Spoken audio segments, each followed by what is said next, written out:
Ya, haleluya. Puji Tuhan, Bapak Ibu dan saudara-saudara yang kekasih dalam nama Tuhan Yesus Kristus. Kita bersyukur karena anugerah Allah dan kasih karunia Tuhan Yesus Kristus yang telah nyata kepada kita.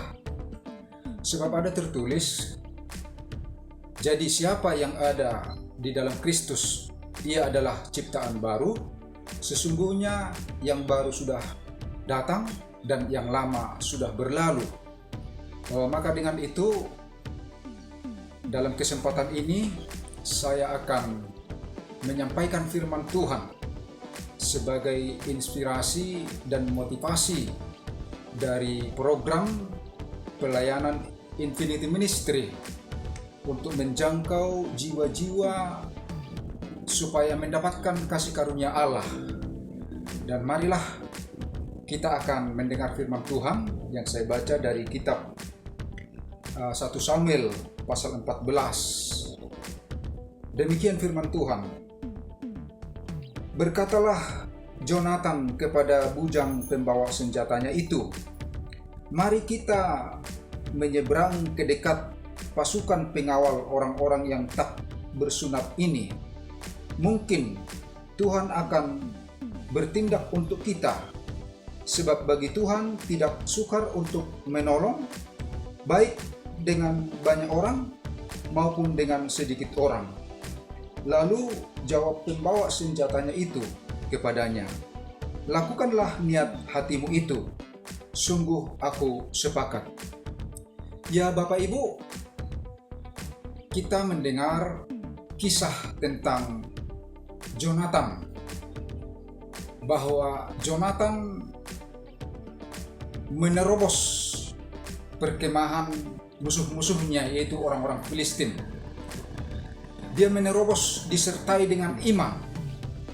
Ia berkata kepada hambanya, yaitu bujang pembawa senjatanya, "Bagi Tuhan tidak sukar menolong baik dengan banyak orang dan dengan sedikit orang."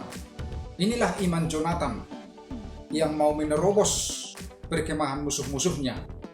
Lalu hambanya berkata bahwa ia sepakat apa yang diniati oleh Jonathan. Maka ternyata mereka bertindak untuk menerobos dan mereka minta suatu tanda. Jonathan berkata, kalau musuh-musuh kita nanti mengatakan bahwa mereka harus naik, maka kita naik. Tetapi kalau musuh-musuh kita mengatakan kita harus menunggu di sini, maka kita harus tunggu mereka untuk datang. Ternyata mereka disuruh naik. Nah, disinilah kesempatan Jonathan untuk menerobos perkemahan musuh-musuhnya. Dia naik dari ujung batu yang satu dengan ujung yang batu yang lain. Ternyata Tuhan menyertai mereka.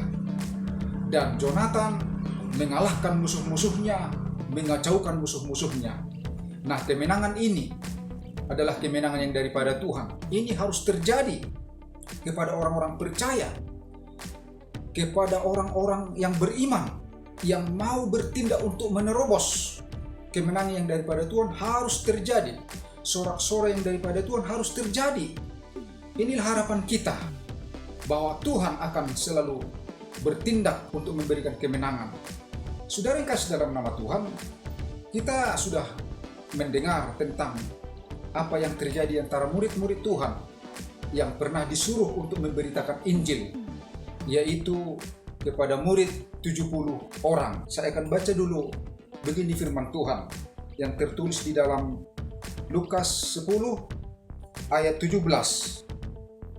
Kemudian ke-70 murid itu kembali dengan gembira dan berkata, "Tuhan, juga setan-setan takluk kepada kami demi namamu." Lalu kata Yesus kepada mereka, "Aku melihat iblis jatuh seperti kilat dari langit. Sesungguhnya aku telah memberikan kuasa kepada kamu untuk menginjak ular dan kalajengking, dan kuasa untuk menahan kekuatan musuh, sehingga tidak ada yang akan membahayakan kamu. Namun demikian janganlah bersukacita karena roh-roh itu takluk kepadamu, tetapi bersukacitalah karena namamu ada terdaftar di sorga. Lah saudara kasih dalam nama Tuhan, inilah kemenangan daripada Tuhan. Semua orang percaya harus mengalami ini. Ada sukacita, ada sorak-sorai yang menyertai. Dan sukacita yang paling besar adalah bahwa nama kita telah terdaftar di surga. Jadi inilah firman Tuhan yang boleh saya sampaikan, kiranya membuat kita memahami tentang kemenangan yang daripada Tuhan yang selalu harus kita alami. Terpujilah Tuhan. Tuhan memberkati kita semua. Haleluya. Amin.